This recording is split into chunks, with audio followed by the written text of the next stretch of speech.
14 April থেকে চালের বস্তায় জাত মূল্যসহ আরও কিছু তথ্য রাখার নির্দেশনা থাকলেও বাজারে এখনও সেই বস্তা মিলছে না। রাজধানীর বাজারে যেসব চাল বিক্রি হচ্ছে সেগুলোর কোনো বস্তাতেই জাত ও মূল্য উল্লেখ নেই। এদিকে ঈদের পর বাজারে ক্রেতা কম থাকলেও বেড়েছে বেশ কিছু নিত্যপণ্যের দাম।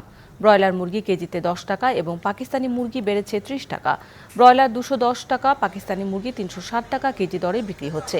কেজিতে 10 টাকা বেড়েছে দেশি পেঁয়াজ এবং আলুর দাম। পেঁয়াজ 70 টাকা এবং আলু বিক্রি হচ্ছে 60 টাকা কেজিতে। হালিতে 2 টাকা বেড়ে 42 টাকায় বিক্রি হচ্ছে লাল ডিম। দাম নিয়ন্ত্রণে রাখতে বাজার তদারকি বাড়ানোর তাগিদ দিয়েছেন ক্রেতারা। অবাক লাগে কেন দিন দিন জিনিসের দাম বাড়ে, যেখানে কম বেশ সেখানে বাড়তেই আছে। আজকে বাজারে অনেক দাম, মুরগিও দাম, এমনি সবকিছু দাম, পেঁয়াজও দাম। যারা মধ্যবিত্ত লোকজন এদের নাবিশ্বাস অবস্থা হয়েছে। দোকানে যে চাল আছে এটা পুরাতন চাল, আমরা নতুন বস্তা এখনো পাই নাই। পাকিস্তানি মুরগির দাম 360 টাকা চলতেছে আর ব্রয়লার মুরগি 220 টাকা চলতেছে। সবকিছু তরিতরকারির দামই কম আছে, খাতে আলু পেঁয়াজের দামই বাড়তি। 1, 2, 3 ঢাকায় জমি জিতে নিন 100% ক্যাশব্যাক সহ 20 কোটি টাকার পুরস্কার।